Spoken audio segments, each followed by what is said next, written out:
You're watching South Asia Newsline and here are the top stories we are tracking for you on Friday, the 23rd of August. PM Modi meets Ukraine President Vlyamdir Zelensky, holds one-on-one meeting. UN team visit Bangladesh to discuss modalities of human rights probe.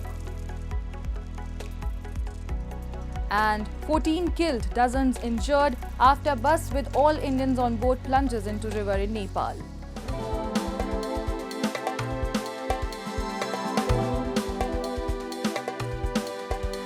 And now for all the details. Barely a month after visiting Russia, Indian Prime Minister Narendra Modi on Friday visited Ukraine and met President Vlyamdir Zelensky at the Martryrologist Exposition, where both leaders paid their respects to the children killed in the ongoing conflict. Modi's visit is the first trip by an Indian Prime Minister to Ukraine since Kyiv gained independence from the Soviet Union in 1991. The visit also comes at a volatile juncture for the war in Ukraine, with Ukrainian forces still in Russia's western Kursk region following their incursion, while Russian troops are grinding out slow but steady advances in Ukraine's east. Both the leaders also held delegation-level talks with a focus on ways to find a negotiated settlement to the Russia-Ukraine conflict. PM Modi arrived in Kyiv from Poland on board a Rail Force One train that took around 10 hours in the second and final leg of his two-nation trip.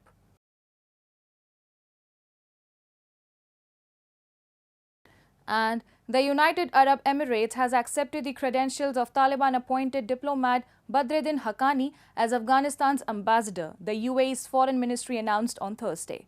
This makes the UAE the second country after China to accept a Taliban envoy at this level.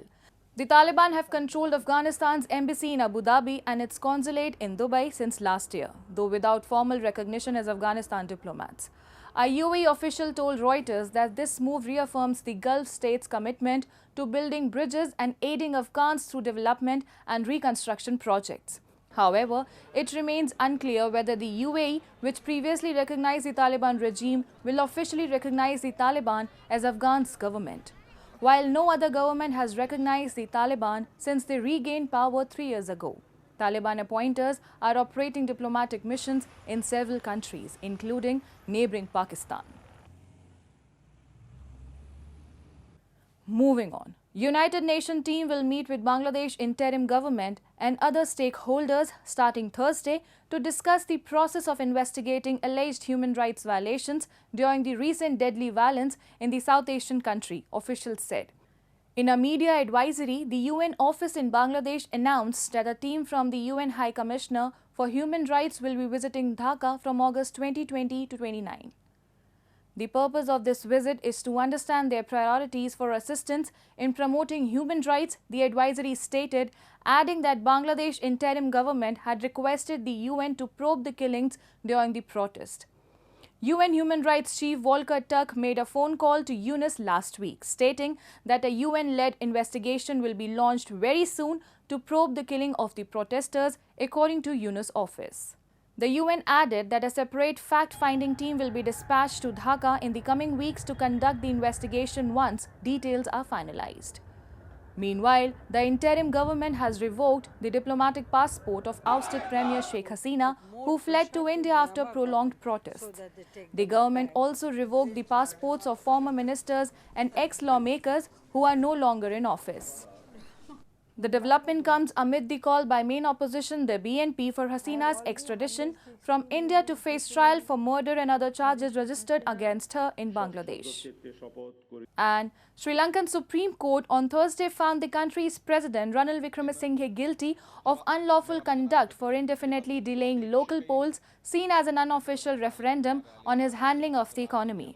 However, it does not carry immediate legal consequences due to Wickremesinghe's immunity while in office. Last year, local polls were postponed, making the September 21st presidential election the first opportunity for voters to weigh in on Wickremesinghe's administration since he assumed office. The court ruled that the president failed to allocate funds for the local elections. Reacting to the ruling, Wickremesinghe said that he is not apologetic about the delay and said it was necessary to do that in order to address the economic challenges. Wickremesinghe, who took over after the resignation of Gotabaya Rajapaksa amid widespread protest over a severe economic crisis, is seeking re-election for a 5-year term. And more than 13 people were killed and several were injured after a bus carrying 40 Indian passengers plunged into a river in Nepal. Reports suggested that the bus was en route to Kathmandu from Pokhara. Rescue operations are underway with a team of 45 armed police force personnel. Uttar Pradesh Relief Commissioner said that authorities are trying to establish whether anyone from the state was involved in the accident. Earlier in July, 2 buses also swept into a swollen river carrying 65 people. The death toll is likely to rise. Nepal records high mortality due to landslides and flooding during monsoon due to tough terrain and unplanned urbanization. The Himalayan nation this year is expecting more than average monsoon rainfall. महाराष्ट्रका हुन् कोही पुनाका छन् कोही नवी मुम्बई छन् कोही पनवेलका छन् त्यो साइडकै छन् यिनीहरुको 6 दिनको नेपाल प्रोग्राम थियो जसमध्ये 2 दिन पोखरा भइसक्यो लुम्बिनी भयो 2 दिन पोखरा भयो आज उहाँहरुको काठमाडौँको गौशालामा नारायण होटलमा होटल बुक छ नारायण होटलमा यिनीहरुको रुम बुक थियो. Meanwhile, Nepal's new transitional justice law is an important step in the country's long journey towards accountability and reconciliation, Human Rights Chief VolkerTurk said on Thursday, emphasizing the need for victim-centered implementation. In a statement, Turk noted that the legislation ends an 18-year wait for victims to know the truth and access justice following several failed attempts. This process will also help strengthen guardrails to prevent anything like this from ever happening again, he said. He acknowledged the bill's significance despite some provisions leaving gaps and ambiguities and stressed the importance of full victim participation throughout the process. It will be essential for the Nepalese authorities to ensure the full and meaningful participation of the victims and affected communities at every stage of the process, the statement said. The long-awaited transitional justice law, which is a major demand in the Himalayan nation, could help advance justice, accountability and redress for the widespread human rights violation and abuses committed during the 1996 to 2006 conflict, in which at least 13,000 people were killed and 1,300 went missing. The bill is yet to receive endorsement from the upper house of Nepal's parliament. That's all in tonight's edition. We will see you same time next week. Have a great weekend. Good night.